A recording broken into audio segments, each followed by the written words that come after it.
This is basically a freeloading situation for you. Kindly depart. My sister-in-law, who was quietly seated next to me, narrowed her eyes and grinned at me, enjoying my look of astonishment, even though my brother had spoken such dreadful words to me. I had lived with our mother for a long time, and I immediately turned over to her. She remarked, looking sorrowful, "It seems preferable to live with your brother and his wife, Linda. They graduated from a prominent national university and work at a top tire firm. You're never alone in the house." With composure, she stated this. It appears that my mother, sister-in-law, and brother are unaware of the extent of my financial contributions and the amount of labor I have done to support our family. I answered, "Okay, I'll go," despite the agony in my heart. "Never need my assistance again," I said as I began to pack my must-have items. As she observed me, she grinned smugly and remarked cynically, "Oh, giving up so easily." However, nobody is certain who will eventually find themselves in such a plight. Ignoring this truth could cause a number of issues and difficulties. Linda is my name. I've had a lot of success with internet-based enterprises, and I'm always looking for new opportunities to expand. At first, I had pictured myself working regular hours for a conventional business. Something that happened to me in my second year of college completely turned my life around during my time in college. Due to his sickness, my father fainted, and we were unable to provide for him on a regular basis without a caregiver. My mother was not very good at housework and was somewhat reckless when it came to cooking and cleaning. She therefore mostly relied on hired caretakers to handle my father's unforeseen care requirements. However, because caretakers weren't always around, my mother assumed the job of caregiver by default. She tried to hold it in a little while longer, frequently giving my father the cold shoulder, even when he indicated he needed to go to the restroom. Every time anything like this occurred, I had to step in to help my father. Under these conditions, I started to seriously consider and wonder what would happen to my father if I started working a full-time job. To be honest, I couldn't fathom my mother taking care of him on her own.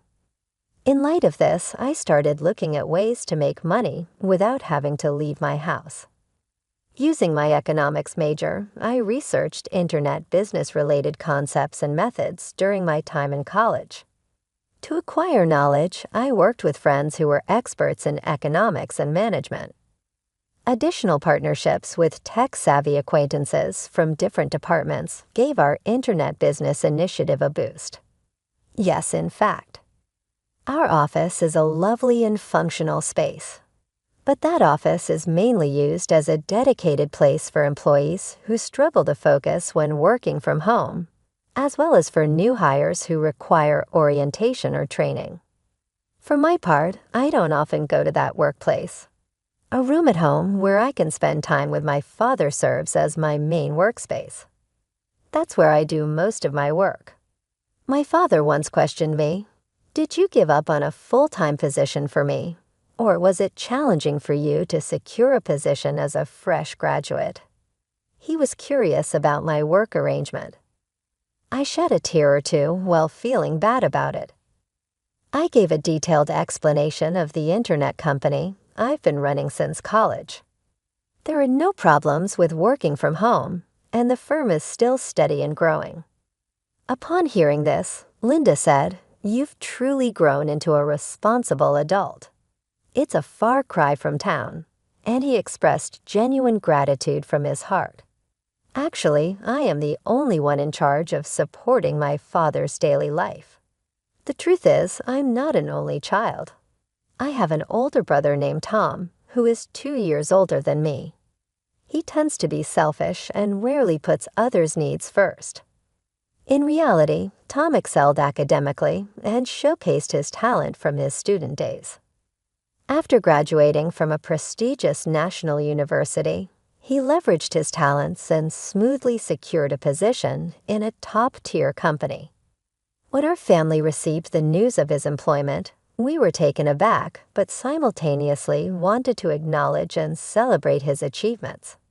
Thus my father, mother, and I all tried to contact him to convey our blessings. However, his response was contrary to our expectations.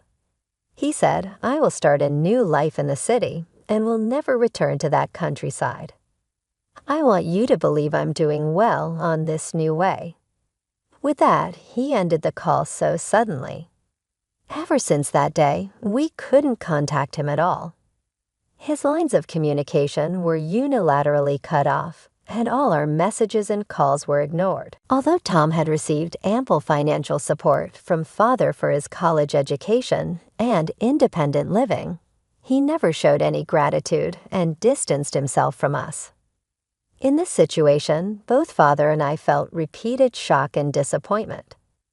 Amidst this, a hypothesis emerged among us. We wondered if mother was secretly communicating with Tom. However, despite father's deteriorating health and the essential daily care he needed, the absence of any contact from Tom made it clear that he didn't think of fulfilling his responsibilities or roles as a family member. After going through this, one day an unexpected report came to us from Mom recently. I got a call from Tom. It seems he's met a woman he's considering marrying. He asked if we could give them a wedding gift. I'm thinking of preparing around $99,000 as a heartfelt gift. Do you think both of you can help with this? Conveying this to father and me with a slightly nervous expression, considering our financial situation. Mother spends most of her days at home, except for the 3 days she works part-time. The salary she earns usually goes to lunches and shopping with her friends, so she hardly saves any money. I couldn't hide my surprise at Mom's intention to request such a large amount for Tom, with whom we hadn't been in contact for so long. I felt anger but listened calmly at first. His face then turned red. Why can he do this? He hasn't contacted us since he left home, and now he suddenly asks for such a large sum for his wedding. I can't understand it, and there's no way I'm going to agree to it. Raising his voice in anger at Mother, who looked a bit displeased and gazed at me with a troubled expression, Father said, "Think about it. Tom has decided to get married. I genuinely wish for him to get married and bring grandchildren. More than for you, Linda, who stays at home and doesn't connect with the outside world. It's a parent's feelings. Please understand that."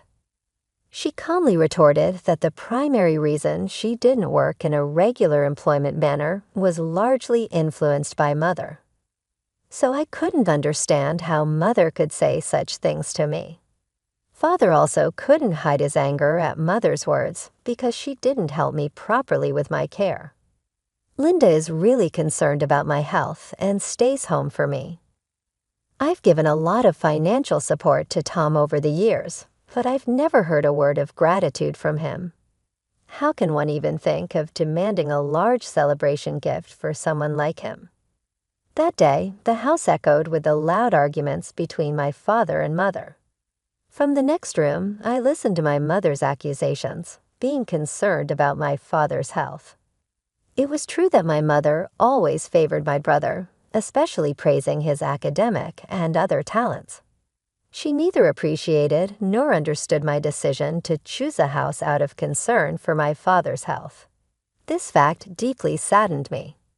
Eventually, Mother decided to go out to dine, needing a change of scene, and temporarily left the house. After she left, my father said to me, "Linda, thank you for being by my side, even in times like this." "It's okay, Dad. I've known since I was a child how Mom has always favored Tom. I'm fine. I've made you overcome so many challenges every day. I just ask you for care, and it pains me that I can't actually be of help to you." "Dad, that's not true. You've allowed me to pursue higher education and have always encouraged me with warm words for my efforts and endeavors. If you weren't by my side, I might not have even considered venturing into online business as I do now. My father's face lightened up, and a small smile brought me relief. On the other hand, I couldn't understand why my mother, having a father who's always understanding and caring for children, continues with her self-centered behavior. As for my brother avoiding communication with the family for years and suddenly demanding a wedding gift, it's questionable in terms of family ties. But the most shocking event for me occurred shortly after. It was the sudden news of my father's passing. One quiet morning, amidst a usual routine, I found he wasn't moving. As time felt frozen, I called an ambulance, but it was already too late. He had passed away. His friendly nature and warm-heartedness were evident from the many people who flocked to his wake. Ordinarily, during a funeral, the wife is expected to make arrangements, but Mother said, "I'm very busy right now, Linda. I'm entrusting all funeral arrangements to you." While saying this, she frequently checked her phone with a concerned look, and I couldn't sense a bit of support or cooperation from her. I don't know what she was distracted by. Although I felt anger, I was determined to concentrate on preparing for the wake and funeral to send my father off properly. Then a surprising event unfolded. A while after the funeral began, my brother entered the venue hand in hand with a woman dressed in a flashy pink dress. What's more, he was casually dressed in a hoodie, clearly inappropriate for this solemn occasion. As all the attendees looked on in shock, only our mother approached my brother with a bright smile. "I'm glad you came, Tom. Now your father's inheritance will be ours," Mom boldly declared. The atmosphere in the hall changed completely after my mother's sudden statement. All eyes were on my mother and brother, and the venue was filled with collective surprise and bewilderment. Honestly, for Linda, who has been at home for a long time taking great care of Dad, I don't think she should expect any inheritance, Tom declared loudly. There seemed to be a hint of sarcasm in his words. I was surprised by his words and let out a deep sigh. I figured he must have been informed about the household situation and our father's health by our mother. However, she seemed oblivious to the fact that I had contributed a lot to the household finances, or whether there truly was any considerable inheritance from our father who once required care. Neither Mother nor Tom seemed to understand the reality or appreciate my efforts. It's true that Dad once held a senior position and was rumored to have had a good income, but making such inappropriate remarks at a funeral was undeniably disrespectful. This funeral feels somewhat gloomy and oppressive. By the way, Tom, even though receiving the inheritance might be in the distant future, should we leave now? After all, we get the inheritance even without attending this funeral, she said, pulling on Tom's arm. The moment I saw this woman, presumably my brother's new wife, I was convinced she was his wife. She seemed to have a vibe similar to Tom's. I thought she probably has a personality much like him to marry someone like him. I think I wish they'd leave as soon as possible. Quite unexpectedly, it seemed as though even our mother was in agreement with them. "Shall we go eat sushi?" Saying that, the three of them left the venue. The other relatives were also surprised by this turn of events. Some raised their voices in shock, but I suggested to our father that we should at least keep our composure. I suppressed my inner irritation and continued with the funeral proceedings. However, upon returning home, there was another surprise. On the dining table were 3 boxes of sushi, presumably ordered for delivery. The table was messy, with nothing cleared away. From the living room came voices and laughter. There were Mother, Tom, and his wife, Jessica, clearly enjoying themselves and drinking. "Ah, you're late, Linda. Can you make some snacks, whatever you're good at making? And can you buy some more alcohol? That would be so helpful, little sis." I was utterly shocked by these unexpected words from my brother and his wife. Seeing such insensitivity during our father's final rites, and their apparent lack of regret or understanding was mind-boggling. Despite the tense atmosphere and the shocked expressions of other relatives, it seemed they didn't think they were doing anything wrong. Seeing my mother, who should be the one to correct such behavior, casually joining in their merriment made me feel it was right to have stayed. I wondered what would have happened had I not been there. Would they have even held a proper funeral? I told them there's no inheritance they're hoping for. There was no way I was going to comply with their request for more drinks or snacks. I had no reason to obey them. After that, a drunken Tom suddenly looked upset and said, "What are you talking about, Linda? You've always stayed at home doing nothing and caused trouble for our father. So now it is natural that we use our father's assets." Considering that Tom relied on our father for all his college living and tuition expenses, I couldn't understand his basis for such claims. I was both exasperated and headachy seeing him act like he owed our father nothing. By the way, this house was built by our dad, right? Normally, as the eldest son, it would be natural for Tom to inherit it. So why, Linda, who stays at home all day and does nothing, is living here? With those words, both mother and brother seemed to nod in agreement. The warmth that used to be in my mother's eyes for me was no longer there. To be honest, that's correct. This house is mine. I'd like the parasite living here to leave soon. After my brother's stern words, there was no guilt on the smiling face of my sister next to him. My mother, with whom I'd lived for many years, began to speak. To be honest, I feel more comfortable living with my son and his wife, who graduated from a top university and succeeded in society, than with you, Linda. It seemed they hadn't noticed at all how much I had contributed to this house over the years. I felt sadness and disappointment. I let out a deep sigh and decided to express my feelings. "I understand. I will leave here. Please don't ask anything of me from now on." I walked to my room and began to pack my things. Just then, I heard my sister's mocking voice.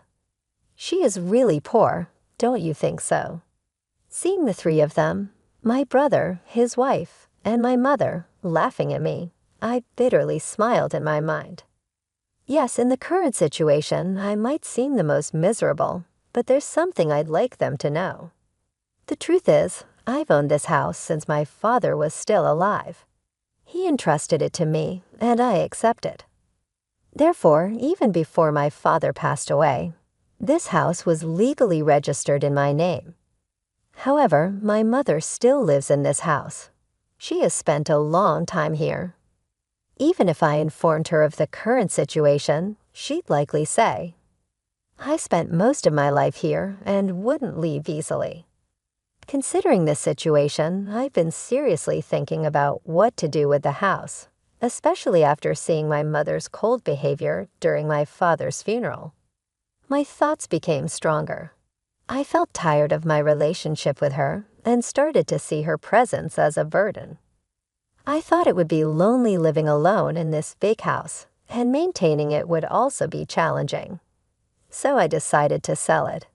Seeing my mother and brother's family unaware of my decision and seemingly enjoying my situation, I couldn't help but feel pity.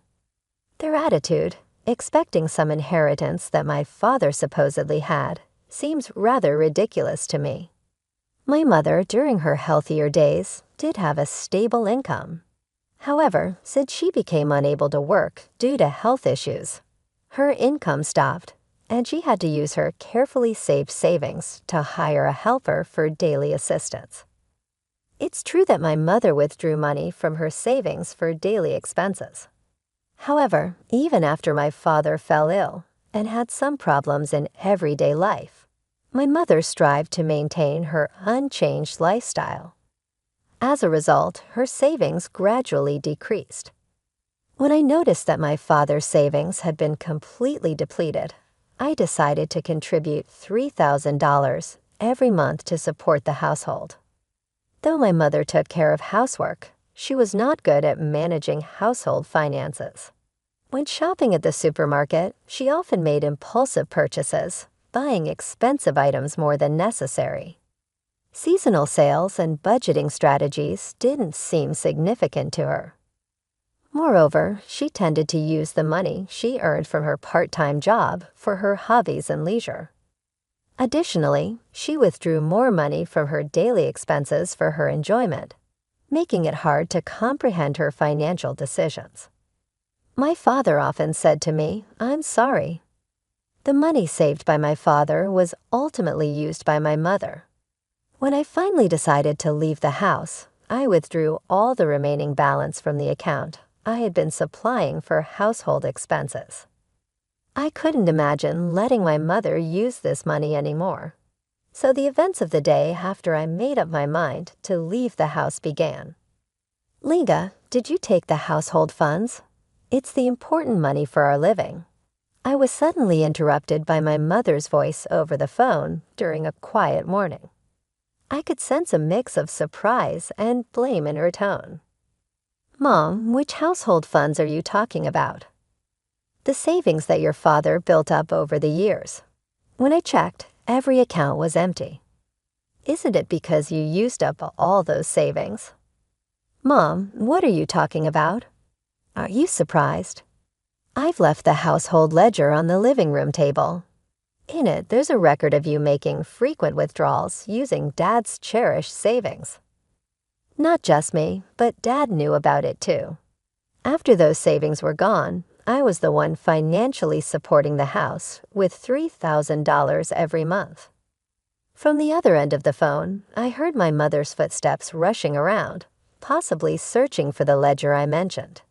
After that, the sound of the living room door opening. "Hey, Mom, what's happening?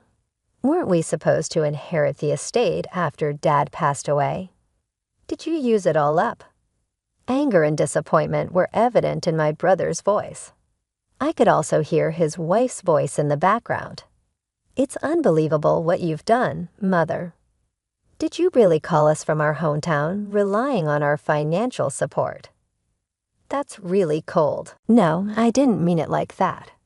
It was clear that my mother had invited my brother and his wife here because of the inheritance. Given this truth, I felt deep down they would no longer trust her words. We moved here leaving stable jobs, expecting to receive the inheritance Dad was supposed to leave us. How are we supposed to live now? "What, Tom? I had no idea you made such a big decision." This was completely new information to me as well. My brother used to have a respectable job at a major corporation, but I don't care about their decision because it doesn't directly impact my life, so I wasn't deeply concerned. Also, this monthly amount of about $2,700 upon checking the bank book. I found that Linda has been transferring it regularly, but Mom, you kept saying Linda wasn't working right. At my brother's words, Mother suddenly remembered our phone conversations and looked at me with a face full of shock and guilt. What's going on, Linda?" she asked. Smiling slightly, I responded, "You should look into something called remote work. These days, you can have a formal job without leaving home." I never told my family about the considerable success I had with my online business. It was clear to me that if they knew, my brother, his family, and even my mother would start relying on me. Worse, they might interfere with my business in some way. "Please come back. Let our family spend time together again." Mom's voice had become very small, as if she had never blamed me at all. But I had no intention of returning to that house. "Mom, you just want to rely on my money, don't you? By the way, about the house, while Dad was alive, considering the property tax payments, I took over the house and changed the ownership. It's now mine. I don't plan to live there anymore, so I asked a trusted real estate agent to sell it. That agent is actually run by my uncle. He was quite angry about the incident at the last funeral, so if my brother and his family stay in the house, he'll surely kick them out. I never imagined it would come to this, losing our home. Along with my mother's astonished voice, I could hear my brother's voice from the other end of the phone. What happened now? I felt too bothered to answer my brother's question. I had decided to leave everything up to Uncle regarding the future. If things were going well, Uncle would be on his way to meet my mother and my brother's family by now. He promised to handle and explain everything on my behalf, so I was at ease. Goodbye. I intend to sever ties with you and Mom. I won't be using this phone anymore. Farewell. After conveying that, I ended the call. Imagining their astonishment, I felt a fleeting little sadness. It would be hard for them to find me because I have plans to relocate abroad. A plan kept secret even from my father. I had always dreamt of living overseas. I was particularly drawn to the warmth of tropical countries and their multicultural settings. After my father passed away, when my mother and my brother's family told me to leave the house, I felt it was the perfect opportunity to realize my dream. I immediately began packing and started to look for a residence abroad. I was keen on finding a quiet place near the beach and devoted myself to house hunting. Currently, I am living alone in a short-term rental apartment. It's close to the city center with good transportation links, making it ideal for preparing for my move abroad. With the sudden eviction from the house, my brother, his family, and my mother are likely too preoccupied searching for a new place to bother about me. A little while later, when I heard that my brother, his wife, and my mother had started living together in a cramped apartment and were taking up part-time jobs to make ends meet, I had already started my new life abroad. According to information from my uncle, he had hired a particular detective agency to discreetly monitor the living conditions of my brother's family and mother. The three of them had moved into an old apartment in the city and began looking for short-term jobs. However, trying to maintain their previous lifestyle, they continued to spend beyond their means, living their daily lives without any notion of saving.